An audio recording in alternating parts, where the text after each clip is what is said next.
Greetings, mortals. I am Natus, and today we'll be reacting to the newest chapter of Four Nights of the Apocalypse, and I think this is the official the official translators for Four Nights of the Apocalypse translation. I don't know, it's kind of difficult to exactly say where the translations go with these series, the on Shonen Jump. Like, at least on Shonen Jump, you can go on their fucking app, on the website, and, wait until the newest chapter gets released. Even if you can't read the rest, at least you can read the other parts of it. But this one's like kind of all over the place, if you get my drift. But yeah, anyways, let's get into this chapter reactions. So, chapter 133, titled Bisection, and yeah, that's a pretty accurate title. As we have the narrator saying, Beltripe. I don't know. I have to wait for the anime to get released, or someone's pronouncing his name.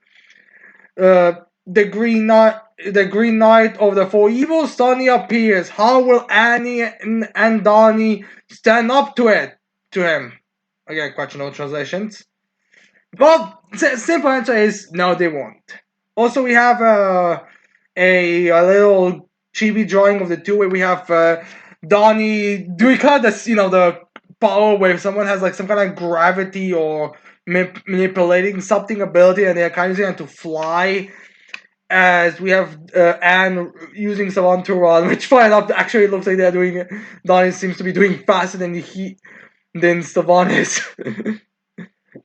I can't imagine this is something that the two have like this conversation, like, hey Anne, do you want me to just fly us around with my ability instead of running on Savan? It's a lot faster if I do it in Savan, if you get my drift. But regardless, then we have Beltrepe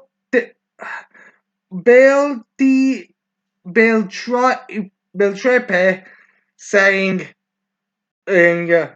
I don't know how and where you have been hiding our people until now. Is he referring to the knights that were captured, or is he referring to the people that they are taking from Camelot and bringing them back to Leona's? Because I don't think that's really because I don't think that's really a big mystery, but regardless, he then says, but I can finally eliminate you all. Well, not all, but most of you at least. As they have Beltrepe saying, the paths that are under threat and calamity to this peaceful land. Sure it is. As you have chaos creatures that look like Eldrick's abomination. As they have Donnie getting a little bit more confident, showing character progression, and he's like, who did you call past? And then kind of like using his levitation powers or telekinesis powers to whip some stones from the surface that he was using to fly on, as they're sending towards him to get him hit. As he moves a little bit of his hand, like hand movements. As he sends it towards her, it charges up to Beltrepe, but I think Donnie's technique calls this technique ground strike, but Beltrepe just takes her. He's like, boom. I'm assuming most of the four evils will be able to take this amount of damage. Like, I don't think it's that insane that he took it with no real movement. As in, Donnie's like a bit more nervous, but not really all Donnie nervous, as he just says to Anne calmly, he didn't even need to dodge the strike, then I'll get more serious. And as Anne then immediately tells him, wait, Donnie. As I was like, what? You guys are the past, not us. Wait, that's all she tells him, that they are the past.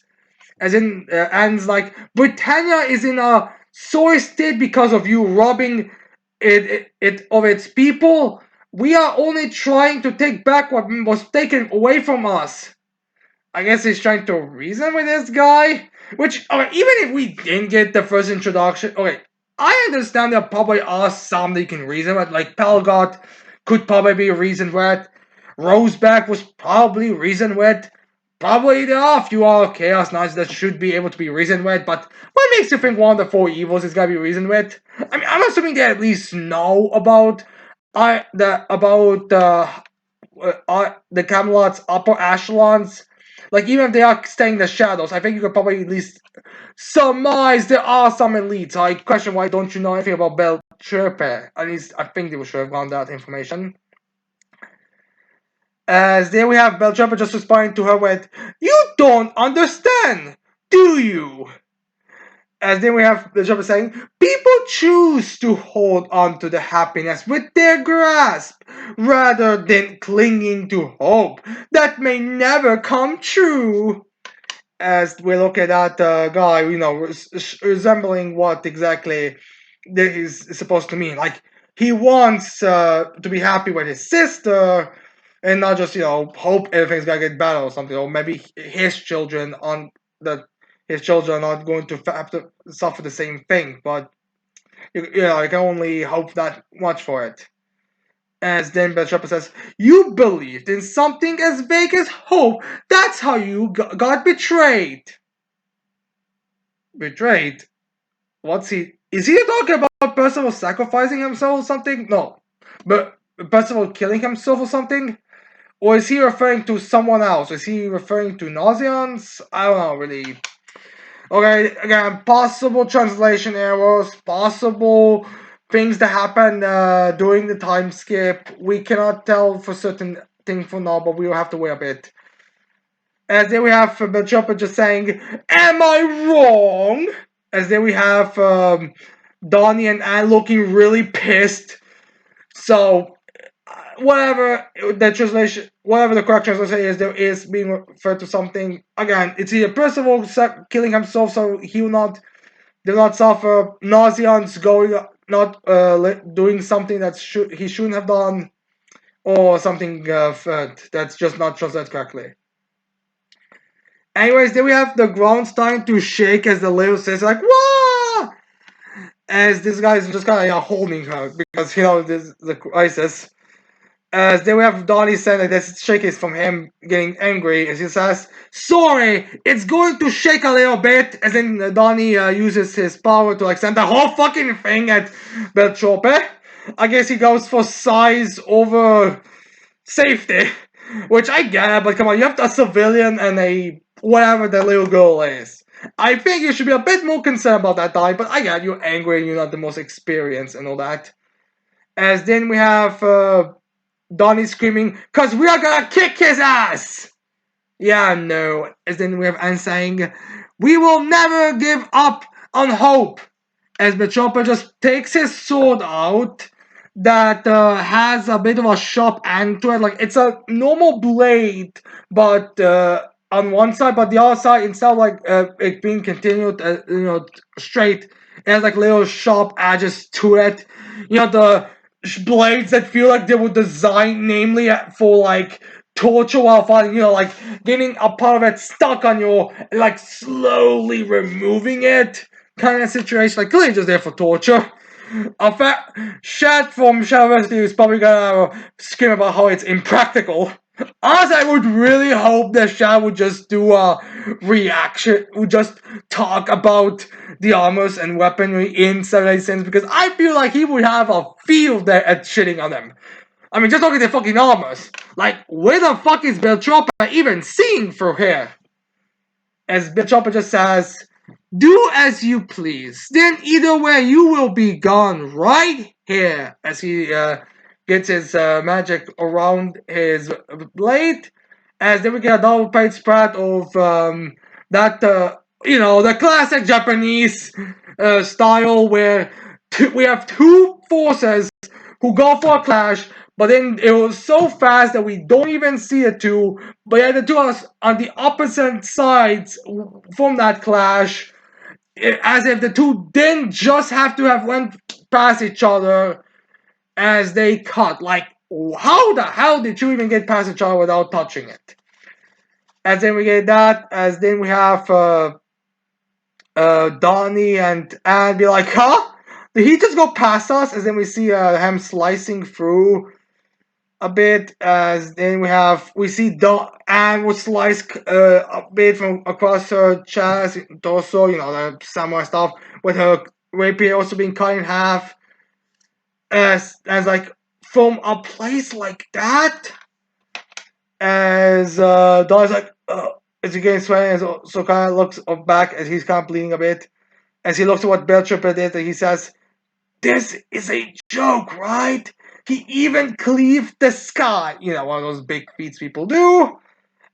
As then we have Donnie and Saban getting cut in half as the civilian and his little sister are just like, like, I guess Beltrope just kind of ignored them and went to slice them in the knights in half. As this is like, brother! Well, brother! As the guy's like, no, don't look, because he realizes what's happening as the blood is falling on top of him. As we have spurts of blood.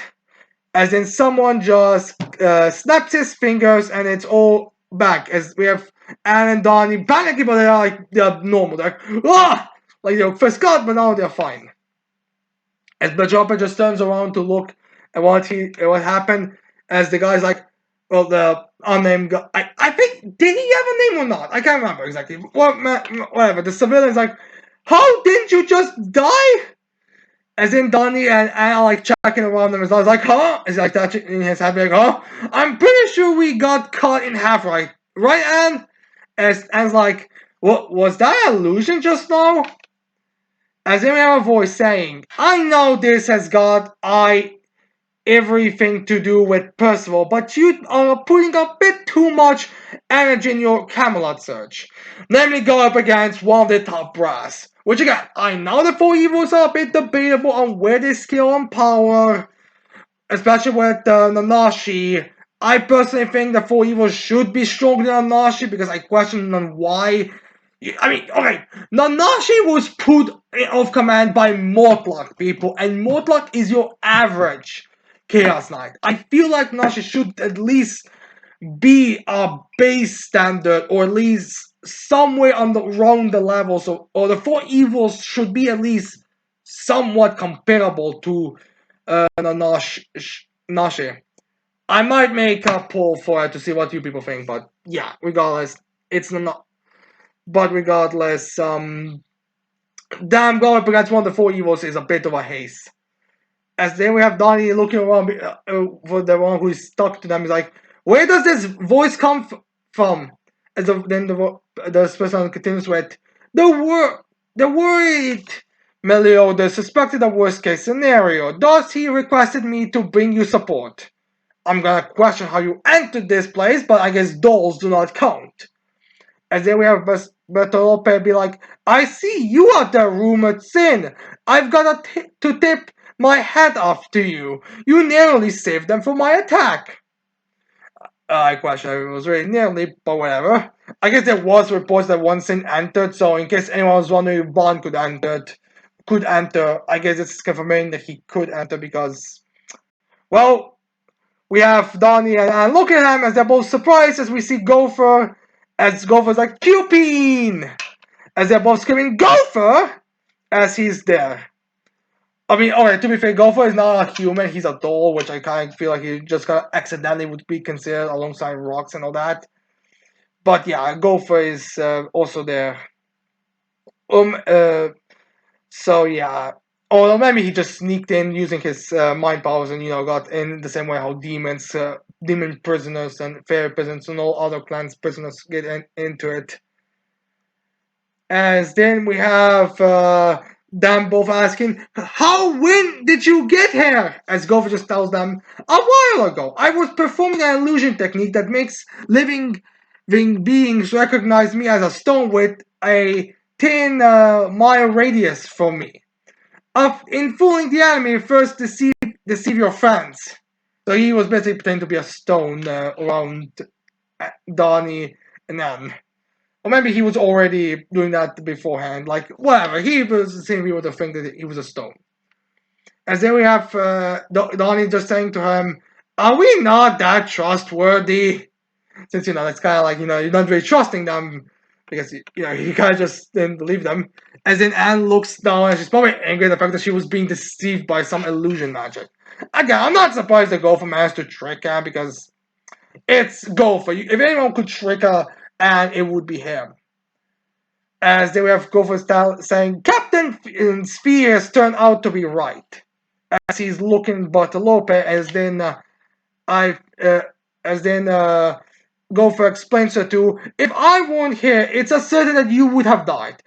Beltripe, the Green Knight of the Four Evils. He is, as then we have again seeing but Beltripe, as the Gopher's like, tremendously powerful, as we see that Gopher, I guess Gopher was the one that was actually cut in half, since all he did was, deceive into not attacking the right people. As they will see his arm and leg being cut off. Don't worry, he's gonna be fine next chapter. Getting cut in half, as then we see also the crack on the floor getting sliced. As then we have Ambia Gopher! As in the whole thing just starts to crumble to the ground because there's too much. Either Don lost concentration or just the thing got split up and that ruined Don's, core of it. As we have the civilian, the little sister, both him being like, hey! As Don's like, oh shit, oh shit, oh shit, oh shit! As they all start falling back, yeah! As Don's like, what? As the guy just kind of tries to protect his sister. As as Don's like, fuck! As he uses his telekinesis to grab a hold of everyone, Gopher, and Savon, and everyone. As then he's like, come here! Get over here! As he's like sending all of them towards him so they don't get split up, because again that would be probably worse for anyone. As then we have one chaos portal below them, as I think Don is screaming, being like, we got inside the chaos hole, but we'll eventually be scattered away. Let's firmly grab each other's hands. Basically, if they failed in, they would be sent everywhere, but now if they're all together, they would not be able to be sent away. As we have Donnie grabbing the civilian, and while the civilian is holding his little sister, he then grabs Anne as she is on the salon. She then looks around and she's Gopher's hand. She grabs it, and luckily it's the Gopher's hand that wasn't cut in half. As then we have Ensign screaming, don't you die on us, Gopher! You are supposed to be legendary since you cannot die right now! Again, it will be better. Everything will be better next chapter. As then we get the end of chapter with Beltrope saying, wherever you fall into, there will be no hope for you. There is already a network of vigilance in place throughout Camelot, as we see them all falling into the portal. As we have narration saying Gopher of the Saturday Sins gets chopped in two, well technically three, but fine in two, in a single strike. Camelot's strong enemy appears at last. Even the narrate, I'm pretty sure this was translation thing because I believe Japanese, I believe that the official translation usually caught some narration by the author. But I'm surprised. But I'm happy. But it's fine. But I'm pretty sure this has to have been the closest thing that the person who was translating thought because, I don't want to say the Camelot's Holy Knights were a joke, but every Camelot's Holy Knights average level has been beaten by characters. By, Percival's Pursuit and everyone else. And don't even get started with the Four Knights obliterating them. The Four Evils were the only real Holy Knights that are being treated with some form of intimidation and power, but in a couple of chapters ago, the Iron Sword got completely obliterated by Bond. So seeing this overwhelming victory for Bartolope, or at least what seems to be overwhelming victory for Bartolope, is kind of refreshing. But yeah, let's talk about a bit after I tell the title of the next chapter. Next chapter is 134, titled Stranger, referring to Gopher because, Gopher is a stranger. So let's start first with the attack that on Gopher. First of all, that's not going to matter. Like, a Gopher getting cut in half and stuff is kind of like normal. Like, the stranger is probably going to refer to him just like popping his hands back together. It's probably going to be more a problem with the fact that his hands are probably like lost all over because Donnie was drawing into Gopher's other parts of the body. Maybe that would be a problem, but Gopher could probably just put himself back together. Like, there's not big of a deal. And again, I did kind of wonder how the four evils are gonna go against like Gopher and the end because those two are the two weaker members of the sins. Like I feel like this is like one of those things where you can probably debate on who is the weaker one. Like, is Gopher's mind magic stronger than than Diane, or is Diane's general superior strength better than Gopher? Like, it's one of those situations. So I'm not surprised that we got this kind of showing. Again, Gopher's like one of those people you can damage massively. Again, I would not be surprised if in the next chapter it's just like nothing.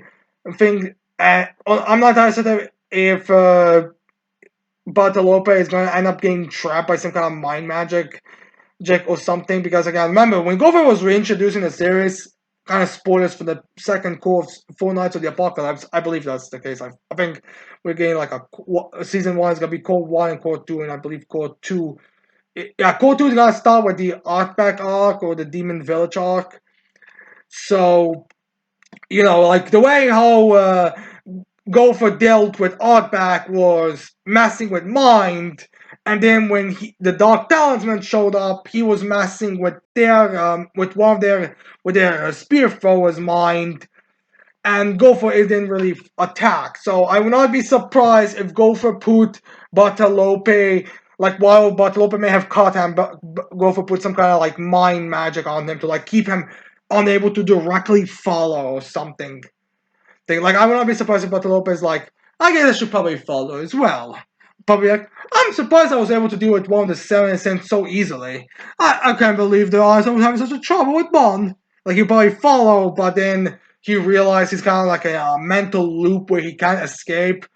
Like maybe it's gonna be something like that. I could see it. But yeah. Now on to the string of Bartolope again. I'm not exactly surprised this happened. It go for the top account this would happen. And yeah, it's probably just because I mean, say what you want about Ironside and Talagon, but the two introductions were trying to show them their level of power, like their level of intimidation. Like their first introductions made them look powerful. Their second introduction kept them powerful. It's only recently the Bond got that Ironside, which is I feel like more of a just because someone had to be embarrassed by sins that Ironside got humiliated a bit. So I feel like I'm not surprised that Bartolope was shown to be a bit more powerful in his first like strike. I mean, we didn't even fucking get his magic reveals his chapter. Like, it's literally the Ironside's introduction where we only see a little bit of cuts, but we don't know what it does. Like, it wasn't until recently we actually like it. It was only a few chapters ago that we found out what his slices are, and a little bit before that we learned that he's a spirit user. I don't know what Beto Lopez magic is. It's if we our fears that he's Taliska's older brother or brother related to Taliska are true, then he's probably has some kind of. I mean, assuming they have someone to of a family. I think was ever said that magic in the Saturday Saints works similar to Black Clovers, where they kind of where people in the same family will have very similar magic. I don't know if it was ever stated. I think Jericho and her brother both had ice magic, but I'm forgetting. Surprisingly, I can't remember Jericho's brother's magic attribute. Who would have thunk it? So yeah, I kind of feel like Bartolope might have some kind of weather type of magic. Like I said, the Ironside can also have weather type. I question it.